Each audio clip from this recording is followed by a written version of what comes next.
Yo, what's up? Dr. Swole here, MD, bodybuilder, back with another video. In this video, we're going to be talking about 5 weight loss mistakes. Now, a lot of my friends have been complaining about how much weight they've been gaining recently. So in this video, we're going to be talking about 5 common mistakes that you might be making with regards to nutrition and how to fix them. These issues apply a lot to nutrition in general, so even if your goal right now isn't necessarily fat loss, you'll still be able to get a lot of value out of this. So we'll be going through each of these mistakes in detail, and I'll be giving you some really actionable tips that you can implement today. If that sounds good to you, smash that like button, hit subscribe, and let's get right into it. Okay, so the first mistake we're going to talk about is crash dieting.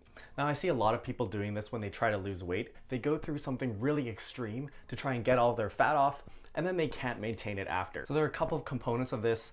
First of all, people try to lose weight too quickly. This can be a problem because it leads to rebounds.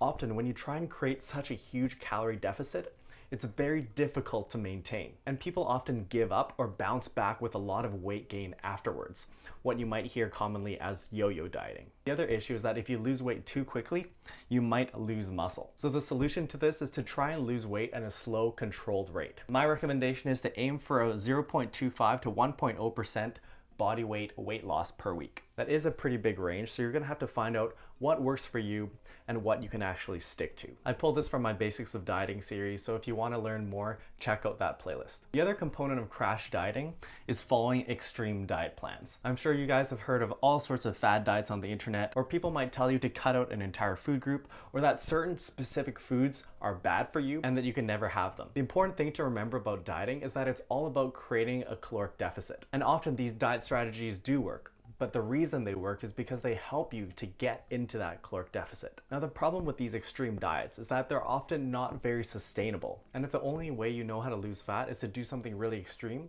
it's going to be difficult to transition back into normal life when you actually have achieved that weight loss. We'll talk more about this in a minute because it ties into one of our other big mistakes. But I would recommend trying to find something that's flexible and sustainable. I'm a big supporter of flexible dieting because I think it's really important to find diet strategies that can fit into your normal life and that you can maintain over the long term. People who are able to build healthy habits when it comes to nutrition are much more likely to actually reach their goals and see continued progress. Moving on, our second big weight loss mistake is eating foods that aren't filling. One of the easiest things you can do to lose fat is to choose foods that really keep you full for the amount of calories they contain. There was an interesting study done by Holt et al. Where they quantified how full a food makes you. They called this the satiety index, and they basically looked at how full people were after eating the same number of calories of different foods. According to what they found, some of the most filling foods are apples, oranges, baked or boiled potatoes, beef steak, fish, brown pasta, and oatmeal. I would emphasize that this satiety index is just a model to think about things. Different people have different experiences with various foods, so you're gonna have to try things out and see what works best for you. But in any case, those foods would be a good place to start. My personal favorite would be plain vegetables for actually decreasing the caloric density of the food you're eating. In terms of other solutions, I wanted to give you guys some quick rules of thumb to help you choose when you're presented with different food options. My first recommendation here would be to avoid liquid calories and processed food. If you're trying to lose weight, liquid calories tend to digest more quickly and are less likely to keep you full for the number of calories they contain. For example, instead of fruit juice and smoothies, I would recommend just eating your fruit whole. Another example would be whey protein shakes. If you're finding you're having a lot of them and you're hungry all the time, you might try substituting them for whole food protein sources. Now, in terms of processed food, the way I like to think about it is when you're looking at something in the grocery store, think about how much processing it would have gone through, say in a factory, for it to come to the shelf. Now, one trick I wanted to share with you for helping you choose foods that keep you full for longer is to check the nutrition label and specifically look for how much sugar and fiber that food contains. In general, you want to look for low sugar, high fiber foods. This isn't the only thing that matters, but these foods are more likely to be more satiating. All right, now the third big mistake that people make when it comes to nutrition is trusting the wrong sources of information. This is a big pet peeve of mine, and I think it's hugely important to find the right sources of information to guide your programming. If you're using a broken compass to guide your ship, you're never going to make it to the right place. Now, 3 sources of information I want you to be careful of are fitness influencers, documentaries, and internet articles. Now, the problem with social media and fitness is that it's very visually based, and influencers can gather huge followings just because they look good. The problem is a lot of people end up following their advice blindly, and a lot of these influencers may be successful because of genetics, drugs, or luck. And by luck, I'm not saying that they didn't put any hard work in, but their approach might not be optimal. And while it worked for them, it may not necessarily work for you. So how do you know whether an influencer is good or bad? First of all, I would look at what sources that they draw from. Ideally, you should be following people who have a good grasp of the primary literature. However, just because someone cites a study doesn't make it true. So you want to look for people who are citing review articles, meta-analyses, or just the weight of a number of studies put together. This is something I see a lot where keyboard warriors will just link a single study. The thing about research is you really need to look at the aggregate of the data and look at trends to see where the answer actually lies. The other thing I would look at when evaluating an influencer is to look at how open-minded they are. This is actually something they teach us in terms of how to be a good physician.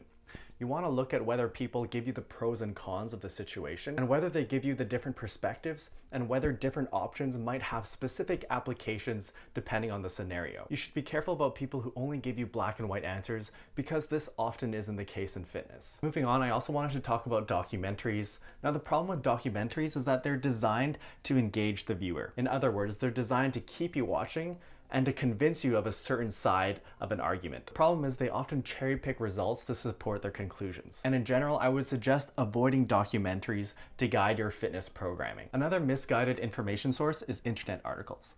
And the problem is that a lot of these are designed to sell you something. It took me a while to realize that a lot of the fitness industry is built around selling supplements. And you'll notice that a lot of articles out there will try and sell you a certain supplement, when supplements really aren't the big factor in the equation. So evaluating articles is similar to looking at fitness influencers, but you should look for citations and conflicts of interest. So in terms of citations, you want to actually be able to find the studies that they're talking about. And in terms of conflicts of interest, you should be asking yourself, what's their motive for creating this article? Often you'll actually be able to find something that they're selling you. Okay, the fourth big diet mistake people make in terms of losing weight is not having healthy habits. What I mean by having healthy habits is having a consistent structure to your eating that helps you to stick to your plan in a flexible way. The problem is if you don't have a consistent eating structure, you end up missing out on food groups and choosing less healthy options. Think about the last time when you didn't have a plan for what you were going to eat during the day, and you found yourself really hungry with nothing available to eat. You may have rushed out and bought something that was probably less healthy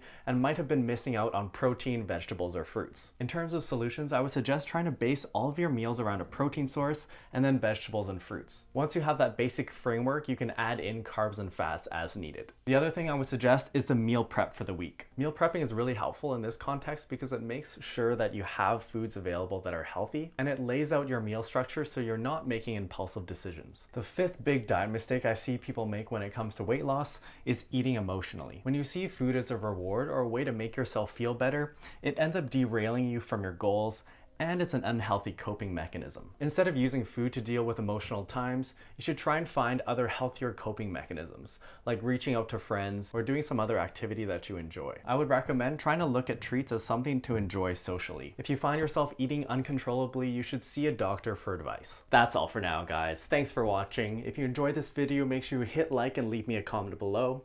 I'm really good at answering every single one of my comments, so you'll definitely hear back from me. In particular, what do you think are the worst diet mistakes people make when it comes to weight loss? Let me know below. Comment of the week is from JManCastAlv on my last video on lean versus dirty bulking. He shared his experiences with a faster rate of gain than what I suggested, and something like a 2% rate of gain per month can actually be appropriate depending on the circumstance. It's actually really helpful when other people share their perspectives, so if you do have experience, go down to the comment section and share it, or even reply to other comments below. It's a great way to crowdsource experience. If you're looking for more actionable tips on losing weight, check out my video on weight loss tips, where I give you 10 really actionable strategies that you can apply to your diet and nutrition to help you lose weight in a sustainable manner. If you haven't already, make sure you hit subscribe and make sure you turn on notifications so you don't miss any of my videos.